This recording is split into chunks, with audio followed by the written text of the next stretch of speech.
Sabi pun, warga Lampung, nyo kabar. Anda menyaksikan Seruit Podcast, program perbincangan ringan dari iNews Lampung. Tepat hari ini, Real Estate Indonesia atau REI memperingati ulang tahunnya yang ke-53. Kita ingin tahu peran apa yang akan dilakukan oleh REI untuk membantu mewujudkan program pemerintah membangun 3 juta rumah, khususnya di Provinsi Lampung. Untuk itu pemirsa, Seruit Podcast episode kali ini mengundang Wakil Ketua REI Lampung, Aditya Wahyu. Apa kabar Pak Adit? Alhamdulillah baik-baik, sehat-sehat. Pak Adit atau Mas Adit? Saya panggil. Mas aja deh. Mas aja ya, supaya lebih akrab. Tua. Mas Adit, 53 tahun REI Yap. Lampung, baru hari ini bahkan katanya ada acara ya. Betul. Nah, apa yang bisa dipetik dari 53 tahun ini? Oke. Tentunya dalam usia yang 53 tahun ini usia yang sudah tidak muda lagi ya. Untuk sebuah asosiasi pengembang perumahan. Secara nasional kami memang concern kepada program pemerintah yaitu 3 juta rumah. Terlepas dari dinamika yang ada dengan regulasi-regulasi yang ada, dan pada hari ini untuk khusus DPD REI Lampung sedang mengadakan juga dalam rangka HUT REI ke-53 tahun, kami adakan di Golden Tulip Bandar Lampung yaitu seremoni for realization. Yang dalam arti di sini dalam menyongsong program 3 juta rumah tentunya itu tidak mudah. Tetapi lebih kami sebagai asosiasi dan teman-teman pengembang juga pun tidak mampu berdiri dan berjalan sendiri. Banyak keterkaitan pihak dan elemen masyarakat yang jauh lebih luas. Nah, Harmony for Realization di sini adalah sebuah acara yang mengakomodir, ya kan, dalam setiap stakeholder yang ada, baik itu aparatur daerah, pemerintah daerah, kebijakan-kebijakan terkait dengan regulasi. Ada BPHTB ini dikasih free, ya kan? Ada PBG dikasih pembebasan. Ada PPNDTP juga dari pengenaan sektor rumah komersil dari Menteri Keuangan. Nah, ditambah lagi ada regulasi juga dari OJK terkait dengan kolektibilitas calon nasabah atau calon konsumen dalam pemberian atau penyediaan pembiayaan kredit perumahan. Nah, hari ini dan sampai hari ini, sampai siang ini masih berlangsung. Masih berlangsung sampai nanti jam 4 ya, terpaksa saya harus tinggalkan dulu demi iNews ya kan, karena saya Terima kasih Mas Adit. Perlu banyak informasi ya kan terkait properti dan beberapa isu yang memang agak kencang belakangan ini ya. Nah, mungkin saya kembali soal itu tadi. Kita bicara soal 3 juta rumah dulu. Tentu kan bukan hanya di Lampung 3 juta itu seluruh Indonesia. Nah, betul. Lampung tentu ada bagiannya. Lampung sendiri berapa banyak target?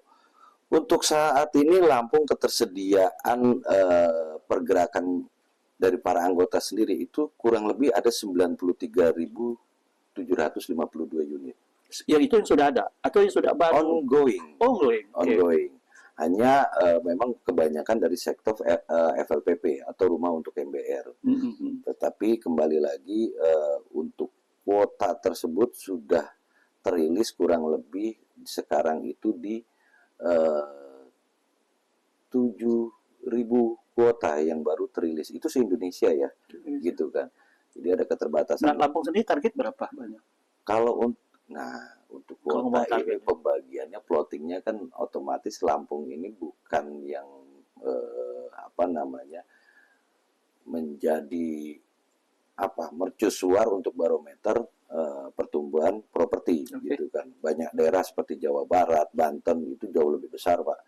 Gitu kan, mereka bisa ratusan ribu gitu kan. Artinya sesuai kebutuhan masing-masing. Sesuai kebutuhan kita sampai hari ini, dan teman-teman juga masih tetap berproduksi ya kan untuk meningkatkan dan terus memenuhi kebutuhan untuk masyarakat Lampung. Kalau bicara lokasi, di mana saja nih kalau di Lampung yang sudah berjalan atau yang mungkin akan disiapkan untuk dijalankan program? Untuk di Lampung sendiri ini kita memang tersebar paling besar itu di area Lampung Selatan. Lampung Selatan. untuk rumah MBR ya. Sedangkan kalau untuk wilayah kedua itu ada di daerah Pesawaran Pringsewu. Pesawaran dan Pringsewu. Pringsewu. Berarti ini tidak semua daerah.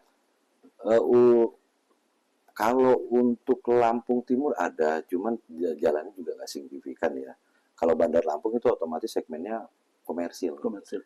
Ya, di rate harga 300-an paling murah. Terus di metro juga sama, lebih cenderung ke area komersil. Kalau melihat dari apa yang disampaikan Mas Adi tadi kan tidak semua daerah ini mengambil program ini kalau kita lihat angka itu. Atau memang daerah disilakan membuka diri untuk mengambil program 3 juta rumah. Itu seperti apa bentuknya? Jadi kita sebagai pelaku usaha properti ini kan bicaranya dasar perolehan tanah dulu. Nah, kalau udah masuk segmentasi kota madya, ini kan agak sulit ya untuk kita dapat harga perolehan tanah dasarnya, gitu loh. Kenapa? Karena untuk Lampung sendiri ini dapat ketetapan harga jual FLPP ini di 166 juta, Pak. Gitu loh. Otomatis kan harga tanah itu paling nggak harus 100 sampai 200 ribu. Nah, kalau untuk kota Bandar Lampung ini ya tahu sendiri, kita harus belanja tanah dengan nilai berapa. Artinya angka itu nggak memungkinkan. Tidak memungkinkan dan tidak menutup. Jadi bukannya tidak daerahnya yang menutup, tapi memang segmentasi pasarnya dari harga tanahnya, terus juga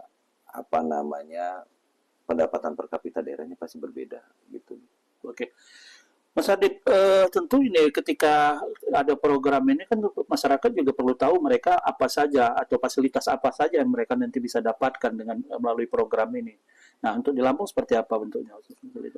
Kalau FLPP ya itu pasti global, Pak, nasional. Global, okay. Nasional. Cuman memang setiap daerah itu ada ketetapan harganya. Okay.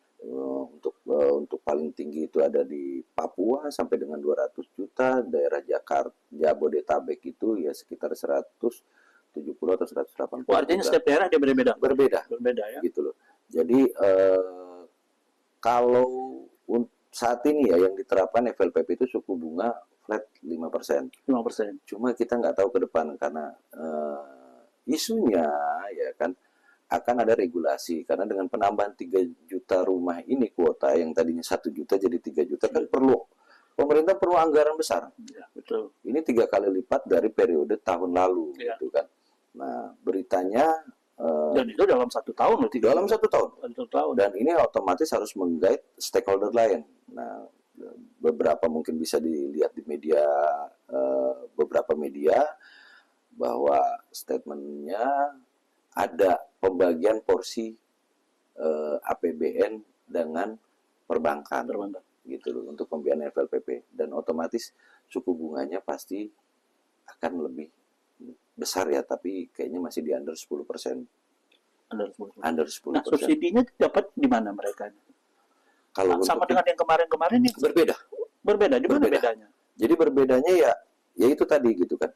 Jadi 50% anggaran ini jadi subsidi ini baru wacana ya, karena kita belum ketok palu juga. Yang kami dengar rumornya bahwa suku bunga yang tadinya 5% sekarang jadi di 7% untuk 10 tahun pertama. Tadinya kan 5% itu flat sampai lunas. Tergantung dia punya tenornya berapa lama, ya kan. Nah, sementara kalau misalnya tenor dia 15 tahun, berarti 5 tahun berikutnya mengikuti suku bunga floating tapi di bawah 10%. Oh, ada batasannya. Betul, benar. Karena biar bagaimana bank juga harus ada profit. Ya, betul. Betul. Kalau kemarin ya sebenarnya memang sudah banyak banget bantuan yang memang dikucurkan oleh pemerintah untuk program rumah untuk MBR. Kalau bicara kesanggupan, Mas Adit, Lampung itu sanggup berapa dari program 3 juta ini, Mas? Kalau melihat kebiasaan di tahun-tahun sebelumnya misalnya, ada kerangka misalnya. Ada beberapa kerangka. Kalau untuk kita katakanlah terakhir 2024, sebenarnya kemampuannya itu pun terakhir ya, kita malah kehabisan kuota. Yang terakhirnya kehabisan kuota. 2024 itu Oktober, teman-teman sudah produksi tapi nggak bisa realisasi akad karena kuota FLPP habis. Oh, jadi tergantung di kota juga ya? Di kuota.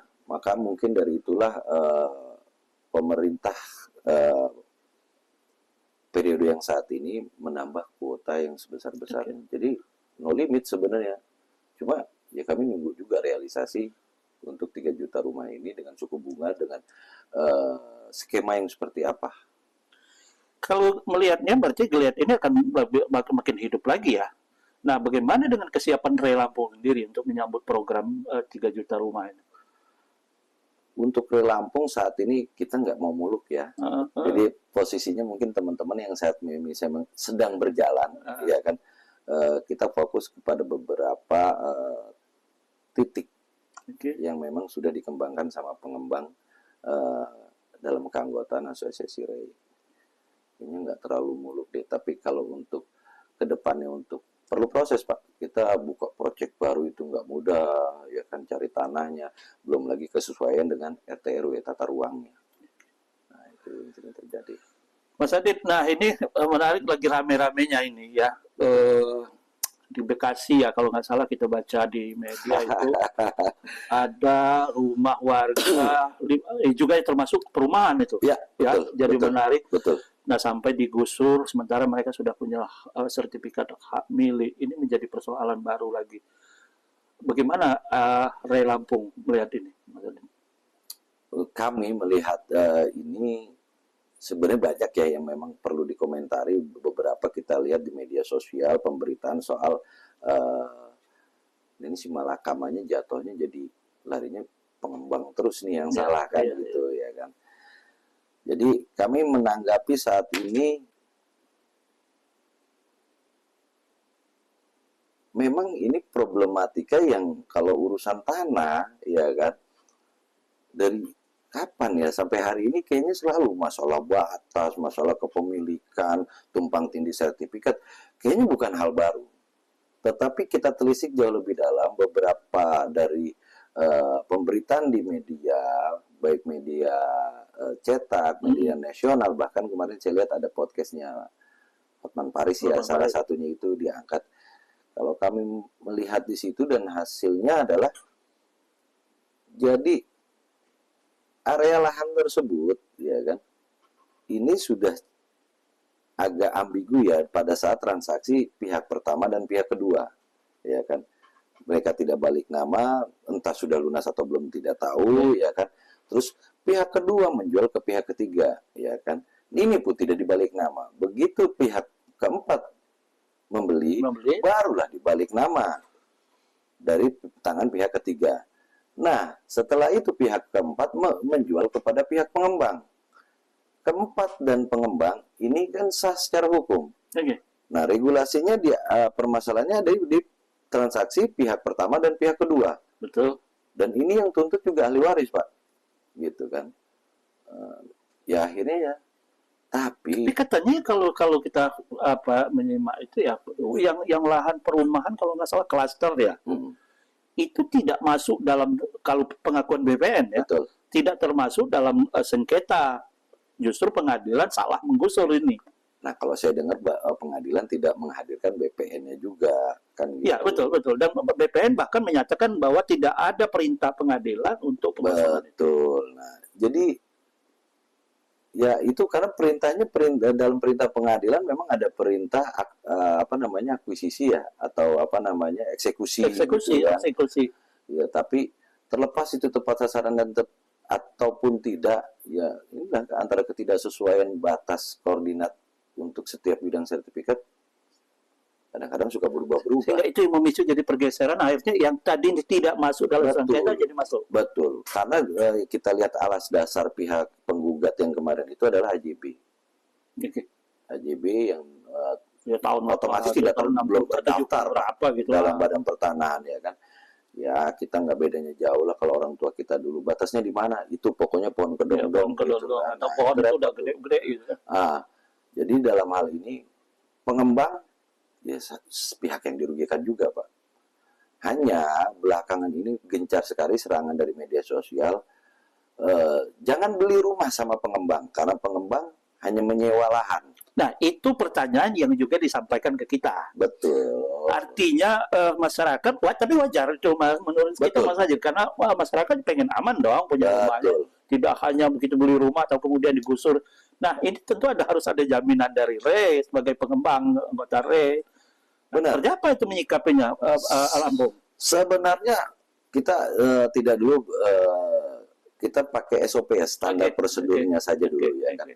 Jadi dinas terkait pun tidak akan menerbitkan izin dulu nih sebelum memang dasar lahan itu dalam penguasaan pengembang. Dalam arti Artinya penguasaan sudah clear. Sudah clear dulu. Sudah terbayar, atau misalnya begini Pak, kita nih mau balik nama ya kan, Bapak nih mau balik nama ya kan, beli tanah, entah payment dia 50% atau 80%. Setelah clear balik nama, beres pajak, baru itu 100%. Clear dong di situ, nah baru cerita naiklah ke perizinan. Kenapa sertifikat kita itu naiknya nanti setelah, karena harus ada pengesahan dulu. Dari tadinya, ini mungkin tadinya tanah perkebunan, kita ubah perteknya menjadi tanah pemukiman gitu kan. Dan itu ada regulasi yang kenceng di situ Pak, dan itu ketat.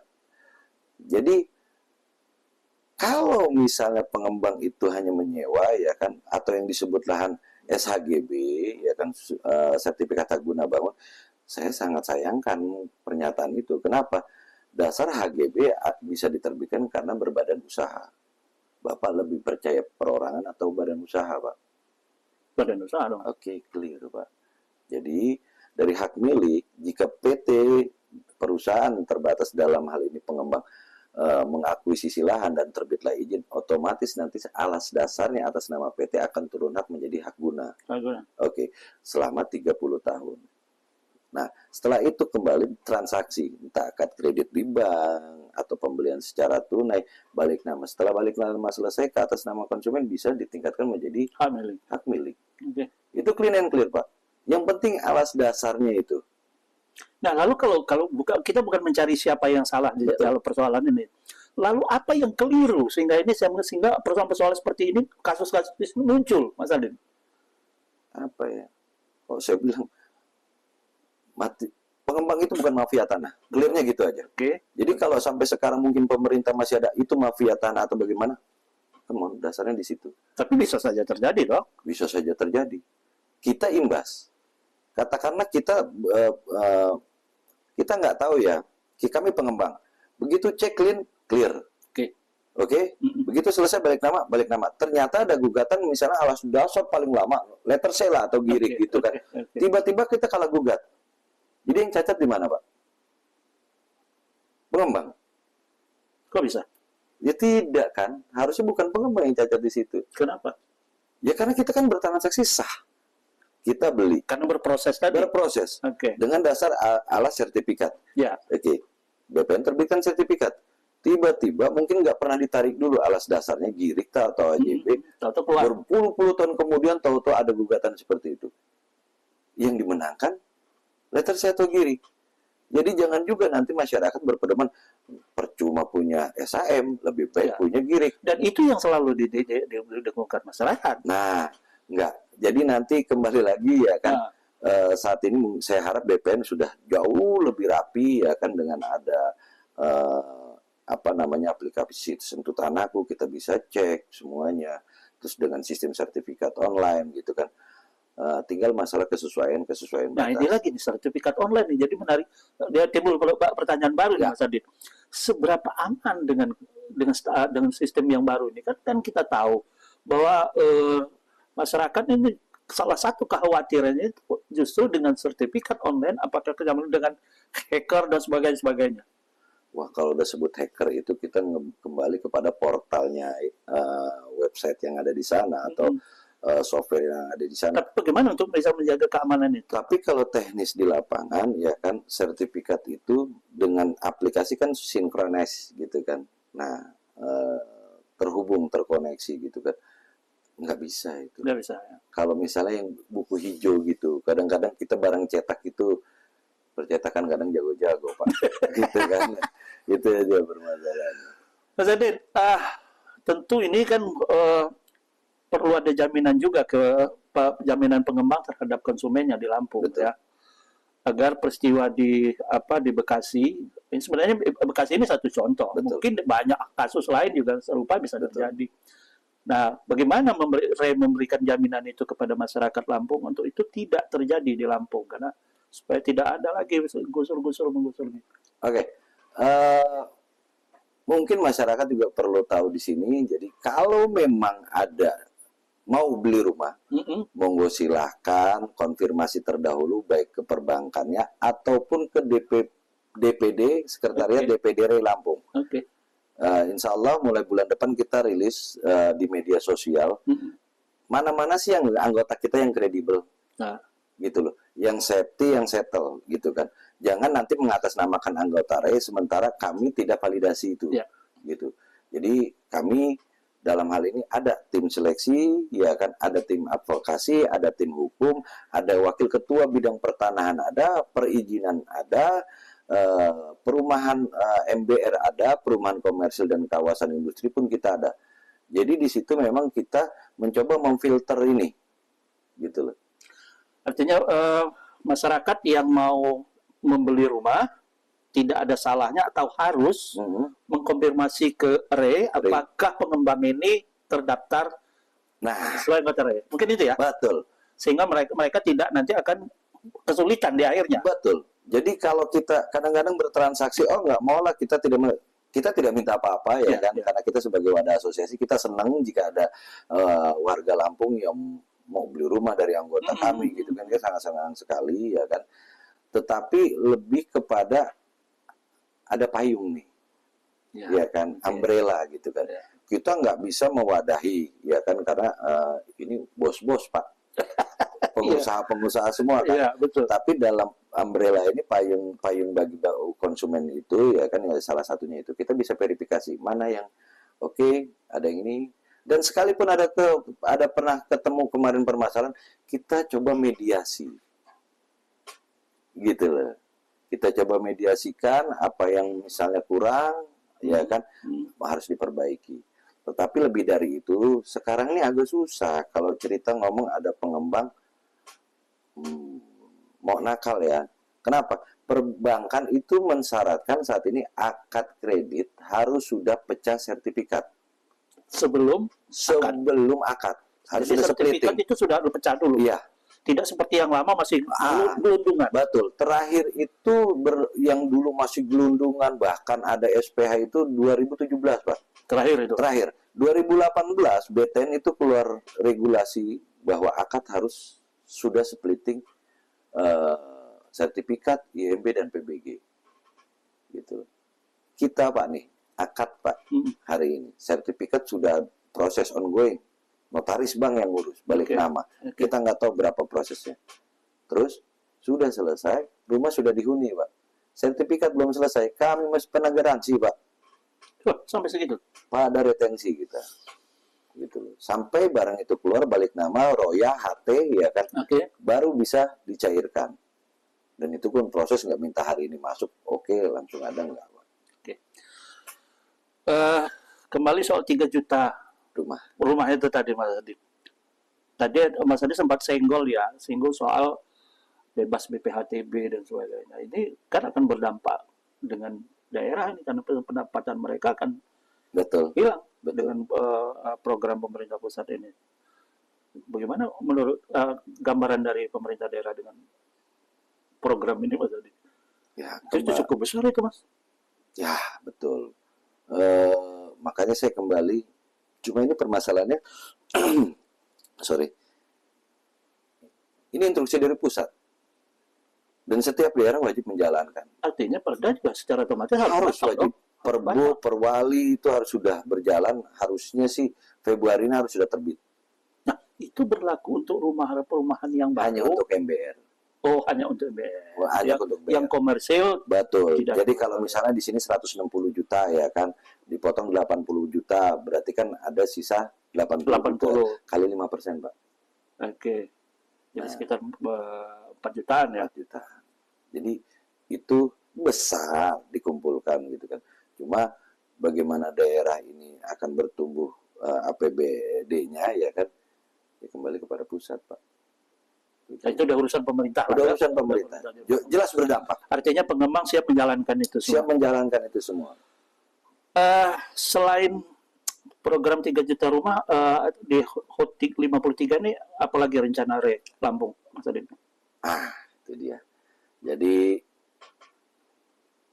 acara hari ini masih dalam rangkaian acara HUT 53 tahun, ya kan. Kami akan menggelar acara secara estafet mungkin nanti saat Ramadan, ya kan. Ya, gitu. Ramadan itu pasti bulan bagi-bagi ya Pak ya, gitu kan. Cuman mungkin tidak terlalu terekspos, tetapi kami akan adakan nanti Revaganza 2025. Itu di bulan berapa? Di bulan April, pas habis Lebaran. Lebaran dong. Betul. Memang kita ambil momennya habis Lebaran, tanggal 5 sampai dengan tanggal 13 April.